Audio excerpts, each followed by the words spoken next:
est-ce qu'effectivement, Madame Le Pen représente un danger aussi tellement terrifiant qu'on est obligé d'appliquer provisoirement la peine qui la concerne, et notamment, en l'occurrence, cette inéligibilité quand même extravagante? Est-ce que, pour les mêmes raisons, on est obligé d'incarcérer Nicolas Sarkozy, et est-ce qu'il risque vraiment de créer des troubles aussi terrifiants à l'ordre public? C'est extrêmement incertain.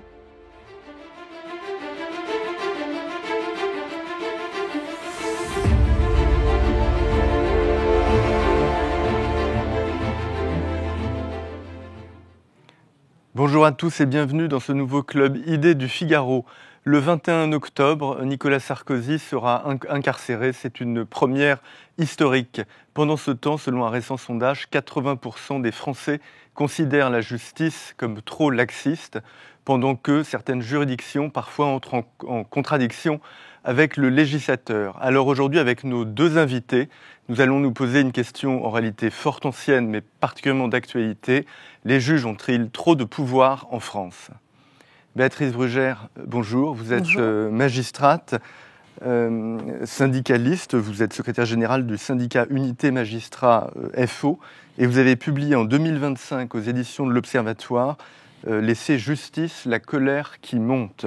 Frédéric Rouvillois, bonjour. Vous êtes professeur de droit public à l'université Paris-Cité, auteur d'une cinquantaine d'ouvrages, et notamment Le gouvernement des juges, histoire d'un mythe politique, paru chez Desclés de Brouwer en 2023, qui nous intéressera particulièrement aujourd'hui. Et j'ai une première question pour vous. Comment est-ce que vous avez réagi à cette première historique d'un président de la République qui va concrètement se retrouver incarcéré pour l'instant sous le régime de la détention provisoire ? Et là, c'est aussi à l'historien du droit que... Oui, écoutez, j'ai été moins choqué et moins scandalisé que pas mal de mes collègues ou de mes amis, etc. Voilà, enfin... Certes, il a été président de la République, mais il ne l'est plus. Si vous voulez, le vrai problème, c'est par exemple l'hypothèse d'un président de la République en exercice qui, effectivement, serait amené à la prison entre deux gendarmes parce que, éventuellement, il a fait quelque chose pendant son mandat ou avant son mandat qui entraîne des problèmes. Normalement, c'est pas possible, en tout cas en droit français. Donc, ça n'est plus possible. Ça n'est plus possible depuis une révision constitutionnelle relativement récente, mais au début de la Ve République, par exemple, c'est quelque chose qui n'est pas absolument aberrant. On considère, par exemple, que un chef de l'État, pour tout ce qui ne concerne pas directement la fonction présidentielle, relève des mêmes règles que le citoyen ordinaire. Et donc, c'est ce qu'on appelle en droit constitutionnel la question des actes détachables du mandat. Donc, l'idée... pendant très longtemps, sous la Ve République, c'est ça. C'est que le président, pour les actes détachables de son mandat, est susceptible d'être... de passer devant le juge pénal et éventuellement d'être condamné, et pourquoi pas d'être condamné à la prison. C'est pas quelque chose qui est aberrant. C'est ce que juge, par exemple, il y a une jurisprudence qui est assez connue, en 1974, sur Giscard d'Estaing. Alors, lui-même n'avait rien fait de mal, mais c'était des gens qui avaient travaillé pour lui, notamment pour la campagne électorale, qui avaient... et la question, c'est de savoir s'il était éventuellement... complice ou non, ou bénéficiaire de la chose. Bon, finalement, rien ne s'est passé, mais le tribunal de Paris, à l'époque, considère que, la Constitution n'empêche pas du tout, la Constitution distingue à l'époque, très clairement, dans son article 68, entre les actes détachables de la fonction qui sont passibles des juridictions pénales ordinaires, et les actes non détachables de la fonction, ceux qu'il accomplit en tant que chef de l'État, qui, eux, qui bénéficient d'une totale irresponsabilité pénale. Donc, si vous voulez, à l'époque du général de Gaulle, de Pompidou, de Giscard, on n'est pas effrayé par l'idée que le chef de l'État puisse éventuellement, même pendant son mandat, être jugé et aller en prison. C'est d'ailleurs, vous savez, c'est la question qui se pose au moment de Chirac. Parce que Chirac, effectivement, alors qu'il est président de la République, va être... c'est le problème. Et les emplois fictifs du RPR. C'est les histoires notamment de la mairie de Paris et des emplois fictifs de la mairie de Paris, pour lesquels Alain Juppé, de son côté, va être condamné, qui se posent. Et donc se pose là l'interprétation de la Constitution, et le juge constitutionnel, de manière très discutable, et il y a beaucoup de choses autour de ça, va dire que non, on peut pas l'embêter. Mais voilà, en tout cas, jusqu'en 2000, si vous voulez, de 58 à 2000, l'idée que le président puisse être amené en prison, y compris pendant son mandat, n'est pas une monstruosité. Donc le fait que Nicolas Sarkozy... Oui, ça vous a pas choqué? Non, si vous voulez, voilà, il est plus... il a été président, ok, jadis, mais il l'est plus. Que effectivement on le condamne pénalement et on le met en prison pour des choses qu'il a faites avant, pendant ou après, voilà, c'est comme ça. Moi, je ne suis pas dans une appréciation affective ou morale. Est-ce que c'est choquant, pas choquant? La question, c'est est-ce que les règles sont respectées? Est-ce qu'on est dans un cadre légal? Et surtout, je suis assez intéressée par en fait, pour le coup, le ressenti dans l'opinion publique. Comme vous l'avez très bien dit, en fait, il y a eu une grande évolution sur la possibilité ou non de faire des hommes politiques des justiciables comme les autres. Et donc, il y a tout un système juridique qui protège pendant l'exercice d'un mandat présidentiel, sauf si, par exemple, ça serait un crime de sang, on aurait un président qui perdrait la tête et pendant son mandat, je ne sais pas, assassinerait quelqu'un. Bien évidemment, on n'attendrait pas la fin du mandat pour le juger. Mais à part ce genre d'exception, il y a une forme d'immunité, plus que d'irresponsabilité, d'ailleurs c'est plus une immunité, le temps de la fonction, et après, on vient rechercher, nous, la justice, et c'est ce qui explique aussi ce temps long, dont certains peuvent s'émouvoir en disant mais c'est très ancien, en fait, ces faits sont assez anciens, et c'est vrai, ils sont assez anciens. La justice est très lente. C'est vrai, la justice est très lente et c'est très choquant parce que finalement, à la fois, c'est l'image de la France aussi, d'un président de la République qui est renvoyé comme un président en fait finalement corrompu parce qu'on est sur une association de malfaiteurs. C'est quand même une infraction qui est assez connotée sur une forme de corruption et donc l'opinion est assez partagée. Ce qu'il faut bien comprendre, c'est qu'il y a eu un débat quand même, et c'était assez intéressant pour les avocats de Nicolas Sarkozy et des autres, parce qu'il n'y a pas que Nicolas Sarkozy, on parle que de lui, mais en fait ils sont assez nombreux, hein, il n'y a pas que lui. Oui. Lui étant d'ailleurs a été jugé en première instance que sur une partie des faits qui lui étaient reprochés, puisqu'une grande partie d'ailleurs il a été relaxé, donc on verra en appel ce que ça donnera. Mais il n'est pas du tout seul, ils sont assez nombreux. Claude Guéant, etc. Oui, il y a M. Guéant, il y a Brice Hortefeux, il y en a un qui est mort. Eric Woerth qui a été... M. Taquiedine, etc. Et en fait, il y a eu un débat qui a été posé par les avocats d'entrée de jeu pour dire mais est-ce qu'en fait c'est une juridiction classique, c'est-à-dire le tribunal correctionnel, ou est-ce qu'il faut qu'il soit jugé devant la Cour de justice de la République? Et ça me permet de faire le lien pour bien comprendre que dans le système français, même si au fur et à mesure de la législation et des évolutions, les politiques sont devenus peu à peu des justiciables comme les autres, avec une législation un peu plus importante, on a quand même eu des grandes résistances, puisqu'en fait, on a conservé une forme de juridiction d'exception qui est la Cour de justice de la République. Et là, ce n'est pas des magistrats professionnels, c'est une composition avec des pairs, puisqu'en fait, ce sont des politiques, et il n'y a que trois c'est des parlementaires, c'est un mélange de parlementaires, exactement, de ce sont des parlementaires, et il n'y a que 3 magistrats professionnels. Donc la Cour de justice de la République, dont on dit d'ailleurs pour certains qu'elle ne sert à rien et qu'il faudrait la supprimer, fonctionne quand même, puisqu'on a eu plusieurs affaires récemment. Et là, la question, en tout cas les avocats l'ont posée, donc la question, elle est encore, j'allais dire, un petit peu éruptive pour savoir est-ce qu'un président de la République doit être jugé devant une juridiction classique ou parce que c'était aussi en partie dans l'exercice de ses fonctions, il doit relever d'une autre juridiction. Le tribunal a écarté ça, a dit non. En fait, les faits qui sont reprochés à Nicolas Sarkozy et consorts relèvent bien d'une juridiction. Déjà, il y a eu un débat et ce débat, il est intéressant parce qu'il montre bien l'évolution, en fait. Les choses ne sont pas si simples. Et ce débat est toujours vivant, puisque certains proposent la suppression de la Cour de justice de la République pour que le politique devienne totalement injusticiable comme un autre devant les mêmes juridictions que chaque citoyen. Donc c'est déjà intéressant, rien que sur qui juge déjà le président. La dynamique historique, c'est plutôt que les juges soient de plus en plus soumis aux mêmes juridictions. La tendance historique, c'est plutôt que les politiques soient jugés. Moi, je ne crois pas. Hein. Ah non. Sincèrement, je pense que c'est plutôt l'inverse. Hein, pas sûr, c'est pas si évident. C'est pas si évident parce qu'il y a eu plusieurs propositions quand même de suppression de la Cour de justice de la République. Donc ça dépend des balanciers, des alternances. Oui. C'est pas si simple. Et puis ça dépend aussi des politiques. Hein. La Cour de justice de la République, c'est pour les ministres. Le président de la République, normalement, c'est la Haute Cour de justice. Voilà. Et je dis, cette espèce de rupture qui est l'interprétation que rend le Conseil constitutionnel de l'article 68, donc sur la responsabilité pénale du président en 2000, c'est justement la bascule. C'est-à-dire que jusqu'à ce moment-là, tout le monde considère, et notamment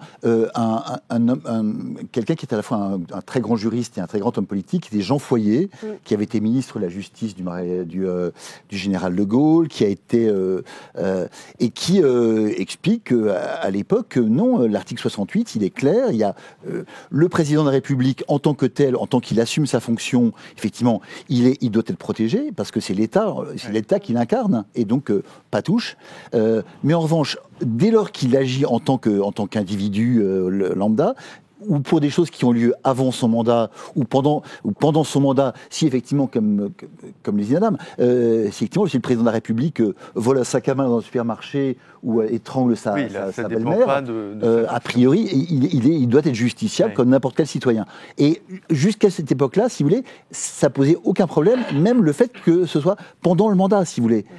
Et à partir de 2000, je vous dis, avec une jurisprudence qui est quand même assez discutée, parce que on sait très bien qu'à l'arrière-plan, il y a des espèces d'accords plus ou moins entre le président de la République, Jacques Chirac, et Roland Dumas, qui est le président du Conseil constitutionnel, dans des choses un petit peu louches. On va avoir une interprétation différente qui va obliger finalement, alors d'abord à avoir des discordances entre le Conseil constitutionnel et les juridictions judiciaires, et notamment la Cour de cassation, et ensuite ça va obliger à réviser la Constitution en 2005 pour essayer de trouver une solution intermédiaire, quoi. Oui, et je crois qu'en fait, par rapport à votre question, aujourd'hui, le sujet, c'est plus qui juge, c'est le fait qu'il y ait une peine de prison qui a été prononcée avec une incarcération immédiate. Oui, c'est là où il y a un symbole politique. En fait, je crois que c'est ça surtout le sujet sur lequel il y a un débat. C'est de dire, mais cette exécution provisoire, me semble-t-il, outre le fait, parce que les textes sont prévus, la peine de prison est prévue, tout ça est prévu, et ça a même été voté par les politiques. C'est pas le juge qui s'est approprié un pouvoir. C'est-à-dire que c'est les politiques qui, d'ailleurs avec la loi Sapin 2, n'ont cessé d'étendre le pouvoir des magistrats. C'est eux qui n'ont cessé de leur donner des possibilités, y compris d'exécution provisoire. C'est eux qui n'ont cessé de leur donner aussi quasiment cette injonction de prononcer des inéligibilités, dont après tout le monde se choque. Donc on voit bien que cette accusation qui est faite au juge, au pire, ce serait une co-responsabilité. Au mieux, c'est quand même une responsabilité première des politiques. La question, c'est le discernement dans l'application de la loi. Est-ce qu'on le fait avec discernement, avec sobriété, avec prudence, avec équilibre, avec justesse, donc avec justice? Et donc, sur l'exécution provisoire, ça heurte un deuxième principe qui est très fort dans notre système, qui est celui du double degré de juridiction. C'est-à-dire que notre principe, quand vous faites appel, vous remet dans une position de présomption d'innocence. C'est-à-dire que ce double degré de juridiction part du principe d'ailleurs qu'un premier juge peut se tromper. C'est pour ça qu'on peut faire appel. Donc c'est intéressant, c'est-à-dire que notre système intègre la possibilité de l'erreur, d'une certaine façon. Sinon, il n'y aurait pas d'appel. On estimerait qu'un jugement suffirait, etc. Sauf pour des problèmes de cassation, de mauvais respect. On pourrait aller directement en cassation si la règle de droit n'était pas respectée. Donc cette idée, elle est heurtée par l'exécution provisoire. Et je crois que c'est ça aussi qui a plus fait débat. Et alors, vous avez tout à fait raison. oui. Ici, Et l'exécution. Alors, pour le coup, l'exécution provisoire, du coup, est devenue le bouc émissaire. Ah, mais c'est quoi cette exécution provisoire? Quelle horreur, etc. Pourquoi le bouc émissaire? Moi, en tant que magistrat, je suis pénaliste depuis 25 ans. On l'a tout le temps utilisé. On l'utilise. Il faut bien comprendre pourquoi. C'est que quand vous jugez quelqu'un de très dangereux, de très violent, qui vient de tuer, ou qui vient de faire un viol ou n'importe quoi, et dont on sait que s'il ressort alors qu'il a fait appel, il risque de recommencer ou de s'échapper ou d'être très dangereux, l'exécution provisoire permet de maintenir la personne en détention, de protéger la société, de s'assurer que la personne reste à la disposition de la justice le temps de l'appel. Et le fait d'être détenu, d'ailleurs, je l'indique parce que c'est intéressant, tout le monde ne le sait pas, vous permet d'être jugé beaucoup plus vite, puisqu'en fait, le juge a une obligation, parce que vous êtes détenu, à vous juger dans des délais légaux très courts. Alors que si vous n'êtes pas détenu, en fait, et on le sait, la justice étant très, très embouteillée, vous pouvez être jugé, voire des années plus tard. Là, ils sont plusieurs, donc il y en a Là, c'est 4 mois le délai, c'est ça? Exactement. Donc en fait, c'est une garantie d'être jugé plus rapidement. C'est la raison pour laquelle Sarkozy sera jugé en mars. Ce sont deux principes qui s'entrechoquent un peu, c'est-à-dire à la fois vous êtes présumé innocent et à la fois il faut quand même qu'on garantisse que vous ne soyez... Alors la question qui se pose pour le cas, par exemple, de Nicolas Sarkozy, et moi je ne suis pas juge des juges, j'explique simplement comment ça fonctionne, c'est est-ce que l'exécution provisoire était nécessaire par rapport aux critères qui sont des critères classiques? Je dirais joker, c'est pas à moi de dire les choses, mais il va faire une demande de mise en liberté, si j'ai bien compris, dès qu'il sera incarcéré, et on verra bien ce que d'autres juges diront, sachant qu'ils vont réévaluer les critères de détention, qui sont un tout petit peu différents, mais pas si différents, à savoir des garanties de représentation, pas de risque d'évasion, donc pas de risque d'évasion en gros, pas de risque de réitération ou de parler avec des complices, etc. Donc ça va être intéressant, parce que ça montre aussi quoi? Que la justice, elle est d'abord humaine. C'est-à-dire que, je ne dis pas autant de juges, autant de façons de voir, parce que ce serait une insécurité extrême. Mais en tout cas, il y a des variations. Il y a quelques variations qui permettent, et c'est aussi ce qui fait à la fois la force et la faiblesse du système, sinon on prendrait des ordinateurs et on ferait ça de façon automatique, c'est que, en fait, on peut avoir des approches qui peuvent être un peu différentes. Et donc, notre système, qui est critiquable, j'entends toutes les critiques, moi j'ai aucun problème là-dessus, il est aussi rassurant parce qu'il a aussi plein de possibilités d'appel. Il ne faut jamais l'oublier et il faut vraiment préserver toutes ces possibilités de recours, d'appel, parce que on voit bien aussi que ce sont des garanties que tous les systèmes juridiques n'ont pas. Voilà, c'est juste il y a une plus une pédagogie, on va dire, qu'un jugement. Il y a une autre femme politique, en l'occurrence Marine Le Pen, qui est concernée par les questions, puisqu'il y a une exécution provisoire. Sur l'exécution provisoire. Et notamment sur la question de l'inéligibilité, parce que ça pourrait tout à fait lui empêcher de oui, mais le Conseil constitutionnel, excusez-moi, je réponds directement, le Conseil constitutionnel a rendu récemment un avis là-dessus pour dire qu'il fallait faire un équilibre entre l'application de la loi, qui demande justement l'inéligibilité, mais c'est les politiques qui ont encore fait ça, je le rappelle, et le respect de l'électeur. Oui. C'est-à-dire ne pas empêcher à un moment l'électeur de pouvoir se porter sur le candidat qu'il a décidé. Donc on verra ce que ça donne. Là aussi, on est en cours.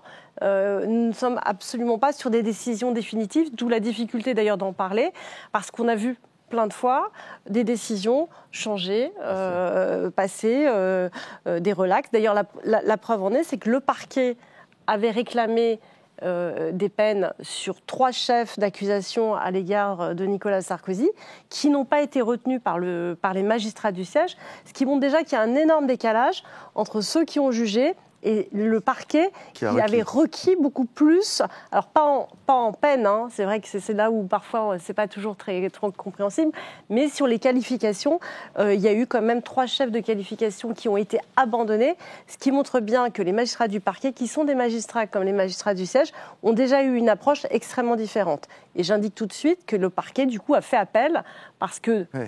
Au niveau de l'appel, ils vont redemander, évidemment, j'imagine, la condamnation sur ce qu'ils n'ont pas eu en première instance. Donc tout est à nouveau ouvert et ce qui choque peut-être, et j'en termine là-dessus, c'est cette exécution provisoire où on a l'impression que finalement il est déjà condamné avant l'heure.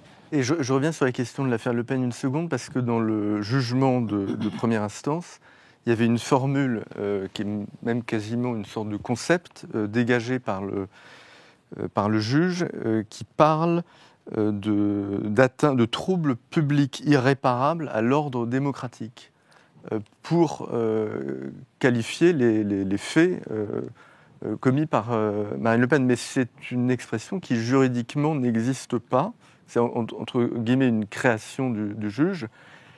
Est-ce que ça, quand on parle, en l'occurrence d'une femme politique qui est arrivée en tête du premier tour à l'élection présidentielle, est-ce que l'électeur ne peut pas avoir l'impression d'un coup de force tout simplement politique, en l'occurrence d'un juge? Ouais. Si vous voulez, pour ce qui est de la formule, comme vous dites, ou le principe, le juge a la possibilité et le droit d'interpréter la règle et à partir de là de créer effectivement au fond des règles nouvelles. C'est ça la jurisprudence. Et donc le fait que ça n'ait pas été utilisé auparavant, ça, peu importe. En revanche, là où on voit le problème, et je crois, Madame, c'est ce qu'on voyait bien aussi dans votre explication, c'est que tout ça sont des concepts qui sont incroyablement flous et incertains. Oui. Et si vous voulez, nous, en tant que juristes, on nous apprend depuis qu'on est bébé à la fac de droit à avoir une sorte de rigueur intellectuelle et juridique. Et là, évidemment, on est dans le mou et dans quelque chose qui est susceptible d'une infinité d'interprétations. Est-ce qu'effectivement, Madame Le Pen représente un danger aussi tellement terrifiant qu'on est obligé d'appliquer provisoirement la peine qui la concerne, et notamment, en l'occurrence, cette inéligibilité quand même extravagante? Est-ce que, pour les mêmes raisons, on est obligé d'incarcérer Nicolas Sarkozy, et est-ce qu'il risque vraiment de créer des troubles aussi terrifiants à l'ordre public? C'est extrêmement incertain. Béatrice Brugère. Je ne sais pas si c'est si mou que ça. Là où je suis d'accord avec vous, c'est que je ne pense pas que ce soit mou. Je dis simplement ça permet une marge d'interprétation. En fait, on a un impensé, c'est qu'on croit toujours que la norme, elle est neutre et que les acteurs le sont. La norme est tout sauf neutre et les acteurs ne le sont pas. Ça, c'est un mythe. C'est le même mythe, à l'inverse, en miroir du gouvernement des juges. Et on en parlera peut-être après. Vous avez 2 mythes, et je reprends votre expression.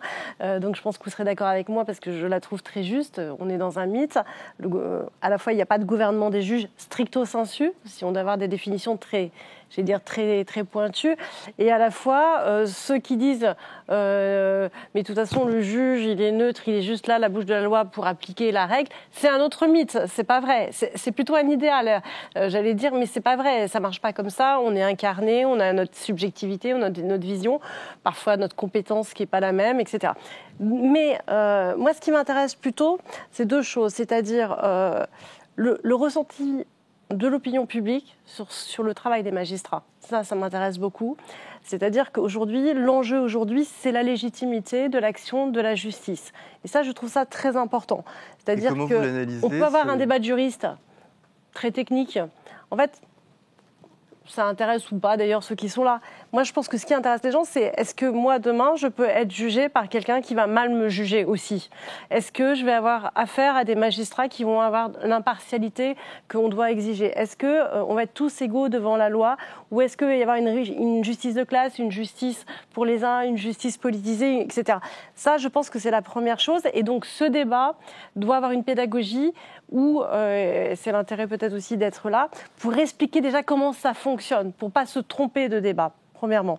Deuxièmement, dans votre réflexion sur qui a été relevée par tous les éditorialistes, oh là là, c'est un jugement politique parce qu'on a écrit comme motivation de l'exécution provisoire et de l'inéligibilité que le trouble à l'ordre démocratique que représentait Marine Le Pen aujourd'hui, si elle n'était pas condamnée, c'est ça en fait, hein, la motivation, est supérieure au fait que je dois la laisser, entre guillemets, dehors ou ne pas faire l'exécution provisoire. Moi, ce que je vois là-dedans, encore une fois, je ne suis pas juge de mes pairs, je ne suis pas juge des juges et je ne connais pas le dossier. Ce que je vois, c'est surtout dans cette notion, et ce n'est pas que ce dossier-là, un retour de la morale, en fait. Oui. C'est-à-dire qu'on est sur un jugement moral et politique, c'est-à-dire que, mais ce n'est pas que ce jugement-là. Tout le mouvement et de la confrontation qu'il y a entre les magistrats et les politiques, c'est un long mouvement dont il faut avoir conscience de moralisation de la vie publique. Et l'objectif, il est sain, c'est-à-dire que la justice aujourd'hui, ça, j'allais dire, vous savez, Mais c'est le boulot des magistrats de faire de la morale. Que la justice s'intéresse autant aux puissants qu'aux faibles me semble un idéal normal et sain. Vous savez, c'est la fable de La Fontaine. Que vous soyez puissant, vous n'aurez pas le même jugement si vous êtes faible. Moi, je trouve que c'est normal. Il ne faut pas se tromper de débat. Que justement, ce n'est pas parce que vous êtes puissant que vous ne devez pas être jugé. Ce n'est pas parce que vous êtes puissant que vous ne devez pas être condamné. Inversement, ce n'est pas parce que vous êtes puissant qu'on doit vous juger pour ce que vous êtes. On doit vous juger pour ce que vous faites. Ce n'est pas tout à fait la même chose. Et là, c'est là où parfois, dans ce long, j'allais dire, parcours depuis 30 ans, où on a voulu moraliser la vie publique et donc la vie politique, et je trouve ça plutôt bien, parfois il y a peut-être aussi un peu d'excès inverse, c'est-à-dire on fait aussi de la morale, un peu de morale. Et peut-être que cette expression renvoie plus à la morale qui est un concept juridique stricto sensu. Et l'enjeu de ça, c'est quoi ? Il y a un professeur de droit que j'aime beaucoup, de droit constitutionnel, qui s'appelle Bertrand Mathieu, qui a aussi écrit là-dessus, qui est pour moi aussi une grande référence dans la réflexion, parce que vous voyez bien que tout ça, c'est des débats, personne n'a la vérité, hein, on essaye justement de comprendre comment ça fonctionne.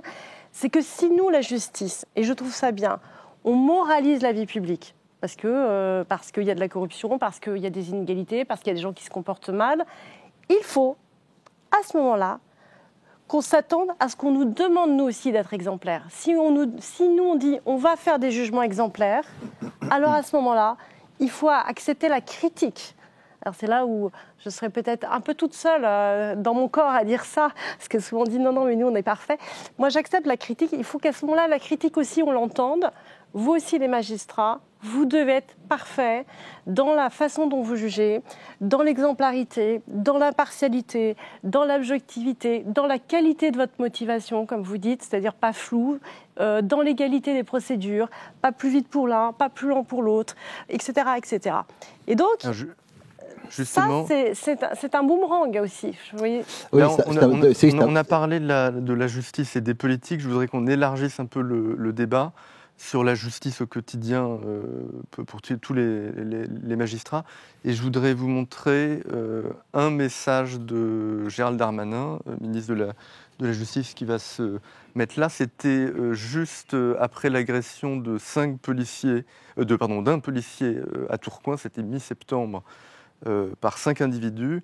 Et aucun de ces 5 n'avait été placé en détention provisoire. Ils avaient été remis en liberté sous simple contrôle judiciaire. Alors, évidemment, juridiquement, ça peut s'entendre. 4 des 5 étaient mineurs.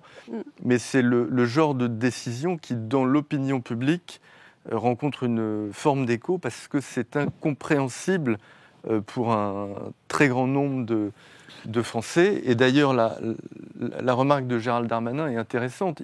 Il remet moins en cause le travail des magistrats que la loi, ce qui est un peu ce que vous disiez, avec un sentiment que la réponse pénale n'est pas assez forte. Mais est-ce que la réponse pénale n'est pas assez forte du fait du législateur ou du fait des lois ? Et là, on a deux figures, entre guillemets, qui se posent. Un législateur qui n'arrive pas à aller plus loin, et de l'autre, la figure du juge rouge qui n'aimerait pas la prison et qui voudrait faire sortir tout le monde dehors. C'est évidemment caricatural, mais c'est souvent en ces termes que dans l'opinion, les choses sont vues.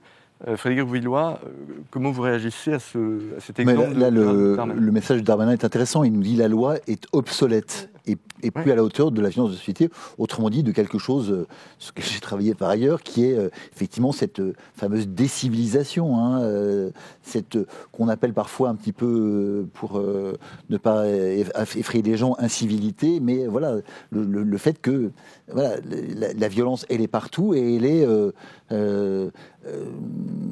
dans des lieux et dans des catégories sociologiques ou des classes d'âge où jusqu'alors elle se trouvait pas, si vous voulez. Quand on voit maintenant qu'il y a des enfants de 12 ans qui vont assommer leurs congénères ou d'autres et donc de fait la loi qui a été établie à un moment donné pour une certaine société et une certaine réalité sociologique, si elle est plus à la hauteur, on ne peut pas reprocher effectivement aux juges qui le fasse bien ou mal, peu importe, mais qui est là pour l'appliquer quand même, de ne pas être là ou suffisamment présent. Donc là, effectivement, Darmanin a raison de dire ça, mais il doit un peu se regarder dans son propre miroir, parce que c'est au gouvernement et aux législateurs de réagir et d'aller de répondre à ce qu'est la réalité de la société actuelle. Voilà. Et est-ce qu'au-delà de ça, il n'y a quand même pas, au sein de la magistrature, une appréhension vis-à-vis de l'incarcération, mais qui va au-delà de la magistrature, qui est l'esprit du temps, peut-être depuis les années 1980, ou peut-être même avant, que sais-je. Est-ce qu'il faut essayer d'éviter à tout prix de mettre les délinquants en prison? Alors là, on touche du doigt. Alors, il y a le discours politique, il faut pas l'ignorer, de Gérald Darmanin, qui est toujours mon garde des Sceaux, donc qui est formidable, bien sûr. Et non, plus sérieusement, qui pose le doigt sur une injonction contradictoire.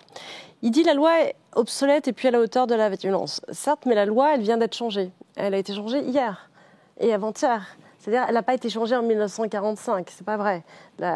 On vient de faire une réforme sur les mineurs, puisque c'est surtout les mineurs qui posent un problème par rapport à la détention. Et on ne cesse de modifier la loi, y compris sur les majeurs au niveau pénal. On a eu tout un train de réformes avec Christiane Taubira, mais aussi avec Nicole Belloubet, c'était pas si vieux que ça, qui vient de rentrer en vigueur en 2021, c'est pas si vieux que ça. Et on passe notre temps à modifier la loi. Et ceux qui modifient la loi, ce ne sont pas les magistrats, ce sont les politiques, les mêmes qui disent que, par ailleurs, elle est inadaptée, etc. Donc là, on voit bien qu'il y a quand même une injonction contradictoire, pour ne pas dire une mauvaise foi. Je ne dis pas ça pour Gérald Darmanin, parce que lui, il a un projet de loi, en fait. Quand il écrit ça, c'est parce qu'il est en train d'écrire une nouvelle loi dont il dit qu'elle est une révolution pénale, justement. Donc, j'allais dire que c'est presque un quasi-repenti, parce qu'il a quand même participé à d'autres lois. Je dis ça évidemment avec le sourire.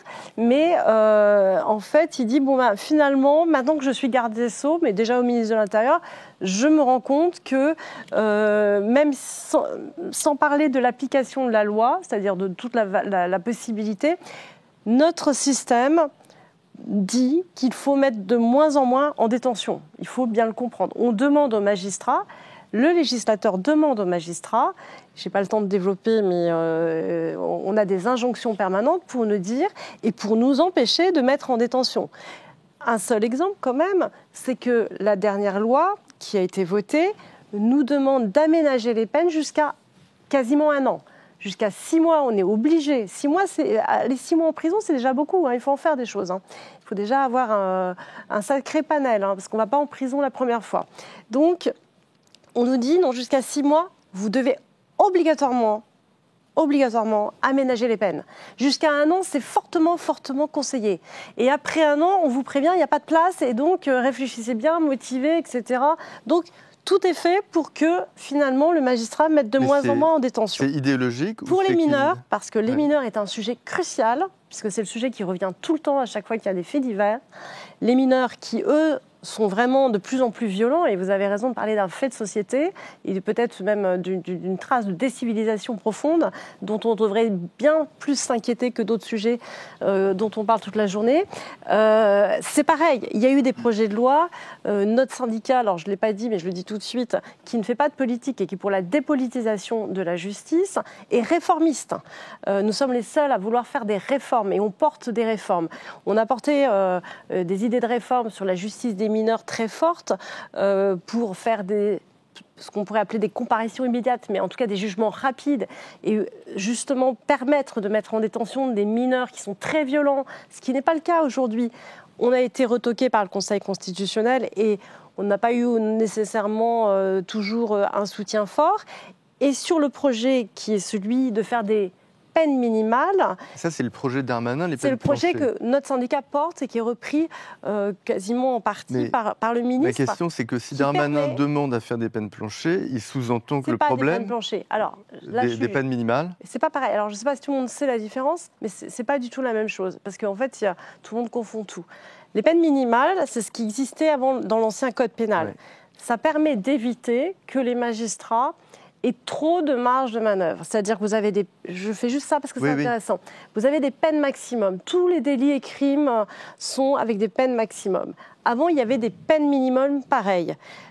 On a supprimé, avec le nouveau code pénal, les peines minimales.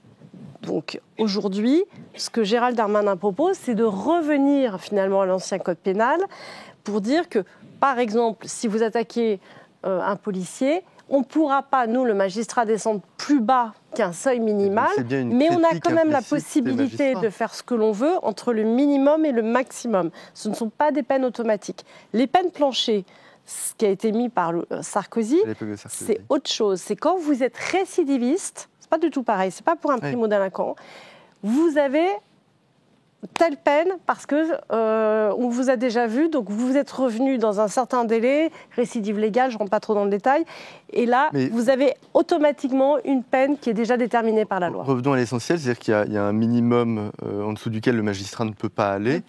Parce que c'est pas le cas. Ne pourrait pas aller, ça c'est le projet de Gérald Darmanin. C'est pour les crimes contre l'humanité. S'il propose ça, c'est bien une critique implicite des magistrats qui auraient tendance à descendre trop bas. Or, vous nous dites, ce sont des demandes qui viennent du politique. Ma question, c'est est-ce que... C'est pas une critique contre les magistrats qui pourraient descendre plus bas, c'est une assurance pour éviter que certains magistrats sur certaines infractions descendent plus bas. Non, mais c'est pas pareil, parce qu'en fait, au bout d'un moment, vous avez des... la politique. Non, c'est pas ça.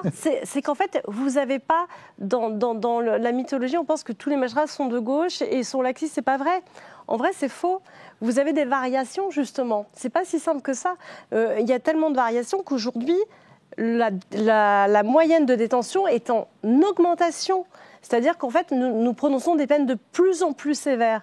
Mais ça, c'est parce que la délinquance s'aggrave ou parce que la sévérité des peines augmente ? En fait, pour faire simple, parce qu'on n'a pas non plus des heures et je ne veux pas monopoliser la parole, je vais vous la laisser. En fait, le système aujourd'hui, pour bien comprendre, parce qu'en fait, personne ne comprend rien. On vous dit d'un côté, on a une réponse pénale à 90%, les peines s'allongent, les prisons débordent, et pourtant, toute la journée, on vous dit, mais on est des laxistes, des justes rouges, etc., sauf pour Nicolas Sarkozy. En gros, c'est ça. Bon, je fais simple, mais bon. En fait, ce n'est pas tout à fait ça. En fait, aujourd'hui, on a un système où on manque de place en prison. Ça, c'est déjà un acquis. Mais on met de plus en plus tard les gens en prison, donc ils rentrent avec des casiers, ou en tout cas beaucoup de peines, ce qui fait qu'en fait, quand ils vont en détention trop tard, ils sont déjà souvent des délinquants, y compris les mineurs, ils font des peines de plus en plus longues. Et c'est ça qui fait la surpopulation carcérale. On n'incarcère pas plus que dans les années 80. Je ne sais pas si vous imaginez. Ouais. On n'incarcère pas plus, mais les gens restent 2 à 3 fois plus longtemps que dans les années 80. Donc en fait, c'est un effet d'optique. Les prisons débordent, pas parce qu'il y a plus de monde, parce qu'il reste 2 fois plus longtemps. C'est intéressant. Mais c'est aussi parce qu'il y a de moins en moins de courtes peines. Comment ça fonctionne. Il y a aussi de moins en moins de courtes peines. Alors les courtes peines, elles sont plus possibles en vrai parce qu'on nous interdit quasiment d'en faire, sauf en comparution immédiate, où là c'est vraiment la situation quand on veut vraiment incarcérer.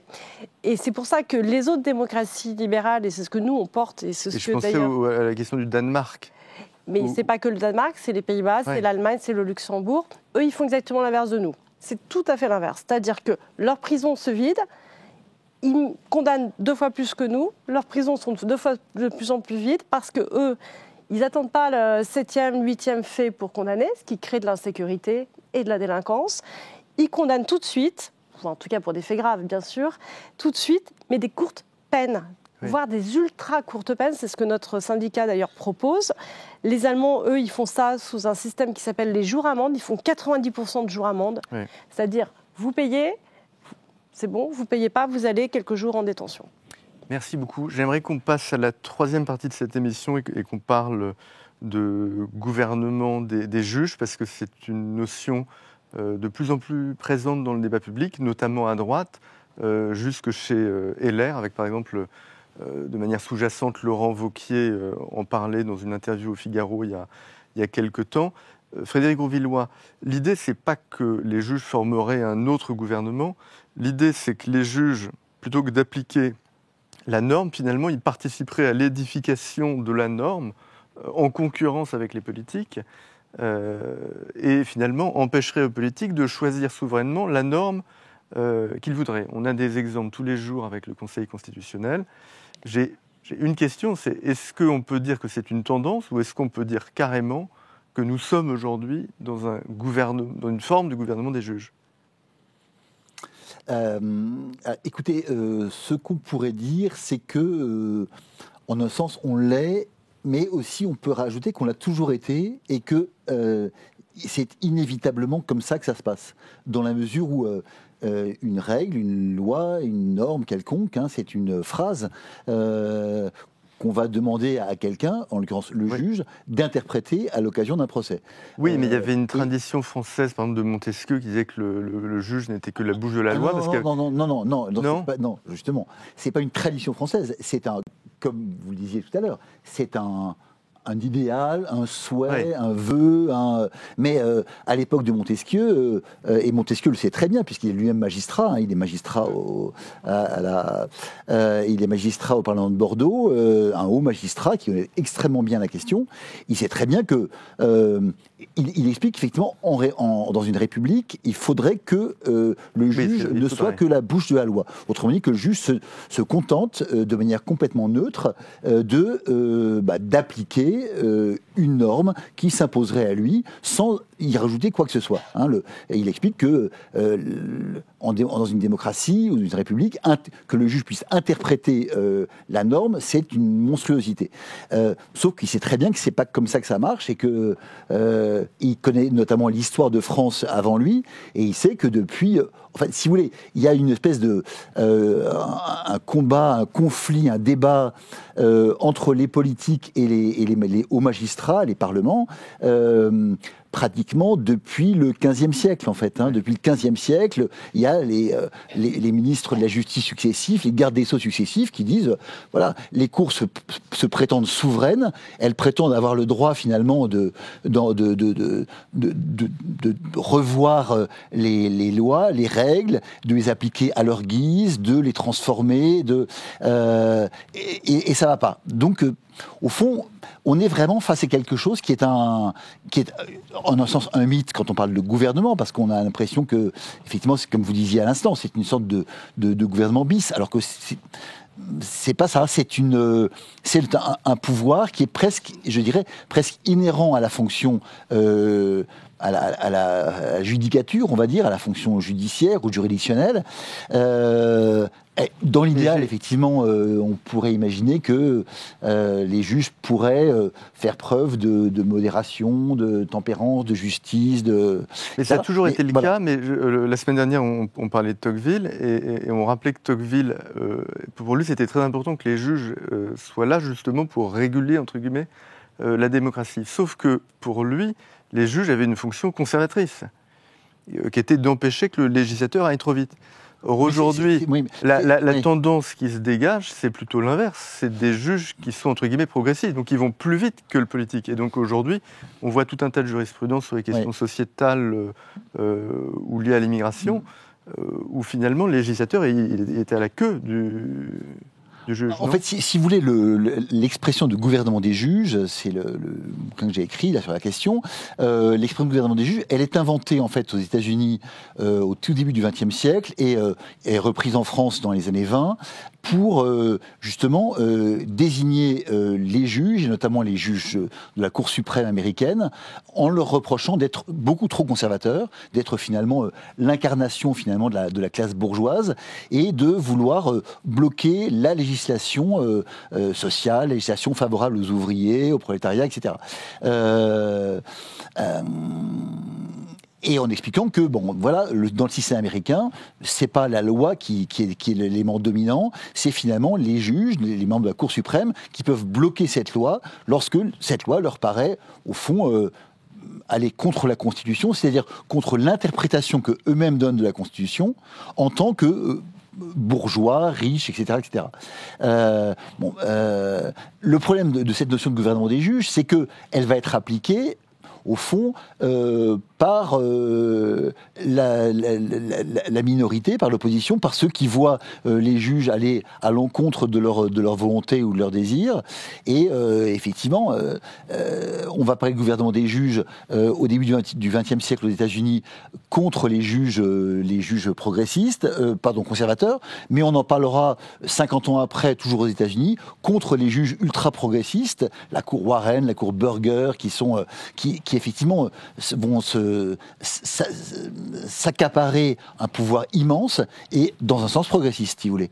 Donc, et aujourd'hui, c'est plutôt la tendance des hautes juridictions ? Non, mais tout dépend de la situation où on se trouve. Si vous voulez, on parle de gouvernement des juges aussi bien éventuellement en France avec des juges soi-disant de gauche, ou globalement de gauche, ou pour une bonne partie d'entre eux de gauche, donc qu'on trouve trop progressiste, et en même temps, on va parler de gouvernement des juges pour condamner la Cour suprême américaine actuelle, parce que, effectivement, sur 9 membres, il y en a 6 ou voire 7 qui sont ultra-conservateurs, et parce qu'ils ont osé remettre en cause le droit fédéral à l'avortement dans la décision Dobbs en 2023. Béatrice Brugère ? Oui, alors, votre question ? Oui, pour réagir, j'ai un exemple concret, ouais. C'est sur le regroupement familial. Il y a un certain nombre de pays européens dont le législateur voudrait le limiter, voire le supprimer. Et on sait qu'aujourd'hui, ça serait quasiment impossible, en tout cas en France par exemple, en l'état de la Constitution, des principes constitutionnels dégagés par le Conseil constitutionnel, et même au regard du droit de l'Union européenne. Oui. Donc là, est-ce qu'il n'y a pas un conflit, tout simplement, entre un législateur qui est plutôt progressiste et des législateurs qui se... Oui. Ah bah non, parce qu'ils empêchent de supprimer le regroupement familial. Progressiste au sens politique du terme. Oui. Alors, bon. Oui. Ouais, je vais vous répondre, enfin je vais essayer de vous répondre. En fait, ce que vous dites est vraiment intéressant, c'est-à-dire qu'aujourd'hui, l'argument du gouvernement, ce qu'il faut bien comprendre, c'est que le gouvernement des juges, stricto sensu, n'existe pas tant que tel, parce que ça voudrait dire diriger, gouverner au sens propre, etc. Donc les juges ne gouvernent pas au sens propre et ne dirigent pas. Mais il est certain qu'en fait, ça pose la question qui est quasi millénaire, les Grecs la posaient déjà, en fait, la question de la philosophie politique, comment on organise les pouvoirs, en fait, comment on organise les pouvoirs, qui a le pouvoir, comment il est délimité, et jusqu'où certains... voilà. Et tout ça est très vivant, et on s'aperçoit que même depuis le Moyen-Âge, en vrai, il y a une lutte des pouvoirs qui a existé, avec, à un moment donné, des pouvoirs plus ou moins faibles et des pouvoirs plus ou moins forts. On ne va pas refaire toute l'histoire de France, mais en fait, l'inconscient je pense, de notre histoire joue aujourd'hui dans le fait que ce mythe marche très bien. Pourquoi ? Parce qu'on a eu plein d'époques où, en effet, les parlements, c'était les magistrats, on appelait ça les parlements, mais ce n'est pas les parlementaires actuels, c'était les magistrats, c'était la cour du roi qui conseillait d'ailleurs, avaient un pouvoir, c'est-à-dire qu'ils avaient, c'est eux qui enregistraient. En fait, c'est eux qui enregistraient les édits royaux, etc. Et donc, qui donnaient, j'allais dire, une possibilité d'action au pouvoir. À un moment donné, ils ont dit, mais nous, on n'enregistre plus. On fait ce qu'on appelle des remontrances au roi. Ou alors, on va même annuler. Et là, le pouvoir royal, depuis jusqu'à la Fronde, Louis XIV, Louis XV, jusqu'à Louis XVI, en fait, ça a été une lutte entre je te prends, je te rends, ton pouvoir, je le limite, je résiste, etc. Donc, il n'y aurait rien de radicalement nouveau aujourd'hui? Non, mais en fait c'est comment j'organise les pouvoirs. Ce sujet, il est toujours vivant. D'ailleurs, on le voit encore aujourd'hui. Je crois qu'il suffit d'écouter le discours que vient de faire notre Premier ministre actuel, où il explique d'ailleurs, je l'ai entendu avant d'arriver, le Parlement, vous allez retrouver votre pouvoir. Donc on voit que ce sujet, il est toujours vivant. Qui fait quoi? Et dans la question du gouvernement des juges, la question qui se pose, c'est pas qui fait quoi, c'est qui a le dernier mot. Et donc, qui a le dernier mot? Aujourd'hui, on a des nouvelles structures qui n'existaient pas au Moyen-Âge, à la Renaissance ou même sous la Révolution française, parce que ce jeu-là s'est fait à front renversé et parfois ceux qui soutenaient le pouvoir des juges l'ont perdu. Je ne parle pas des États généraux, bref, c'est trop long. Mais aujourd'hui, la question, c'est qu'on a une superposition européenne. C'est-à-dire que là où on avait déjà une difficulté d'organisation des pouvoirs au niveau national, entre le pouvoir exécutif, le pouvoir législatif, et le pouvoir judiciaire. Maintenant, vous avez une autre couche qui sont les juridictions européennes, avec un mécanisme de primauté des décisions européennes sur en fait, les juridictions nationales. C'est un peu schématique parce qu'il y a quelques résistances et ça ne marche pas toujours comme ça, mais c'est quand même l'économie générale. La vraie question, c'est qui a encore le pouvoir en France ou dans ces pays nationaux, et qui a encore le pouvoir, et qui, dans ce pouvoir, a le dernier mot. Et là, l'impuissance souvent des politiques, et selon les alternances aussi, ont tendance à dire, mais finalement, regardez, nous, on n'y arrive pas, donc c'est leur faute. Ça, c'est la première chose. Ce qui est vrai et ce qui n'est pas vrai, parce que c'est eux qui donnent ce pouvoir aux magistrats, c'est comme ce que je disais tout à l'heure, c'est eux qui ont voté cette délégation de pouvoir en acceptant que les juridictions européennes, finalement, votaient ou ratifiaient ou acceptaient, ou en tout cas laissaient faire. Et aujourd'hui, on se retrouve dans une situation où, en effet, il y a des superpositions et des confusions qui font qu'aujourd'hui, on a tendance, et c'est un mythe qui a une partie vraie et une partie fausse, à dire que les magistrats de l'ordre européen ont finalement beaucoup de pouvoir pour pouvoir annuler le pouvoir politique. C'est-à-dire que ce n'est pas qu'ils créent du pouvoir, c'est qu'ils empêchent. C'est un petit peu différent. C'est la théorie de la gomme et du crayon. Oui, c'est-à-dire qu'en fait, le Conseil constitutionnel aujourd'hui, quand en 71, il a fait ce que certains ont appelé un coup d'État judiciaire, entre guillemets, c'est-à-dire qu'ils ont décidé que maintenant ils allaient interpréter toutes les normes avec le préambule de la Constitution de 1946, c'est-à-dire... Alors là, on est sur du droit mou, je vous rejoins, une possibilité incroyable de normes. Ça leur permet d'avoir une jurisprudence qui peut écarter certaines... Mais la Constitution, et je le dis parce que c'est important, a quand même le dernier mot, si elle le veut, enfin le politique, par la voie référendaire, qu'ils n'utilisent pas beaucoup, et elle peut toujours aussi reprendre, entre guillemets, ce qu'elle pense avoir perdu. Mais le gouvernement... on touche à la fin vraiment de l'émission. Frédéric Grosvillois, peut-être un petit mot sur ce que vient de dire Béatrice Brugère. Est-ce que le politique peut encore avoir finalement le dernier mot ? Écoutez, là, on pense effectivement à beaucoup de choses, et notamment à ce qui pourrait éventuellement arriver en 2027 si certains partis remportaient l'élection présidentielle, et au blocage que va représenter inévitablement un Conseil constitutionnel qui se considère finalement comme le gardien de l'état de droit, avec des guillemets un peu partout, si vous voulez, et avec le conflit, le bras de fer peut-être, qui risque de se produire à ce moment-là, autour justement du gouvernement des juges et autour de l'état de droit, avec une vraie question autour de ça. Est-ce que au fond, le gouvernement des juges, c'est pas l'antithèse de l'état de droit ?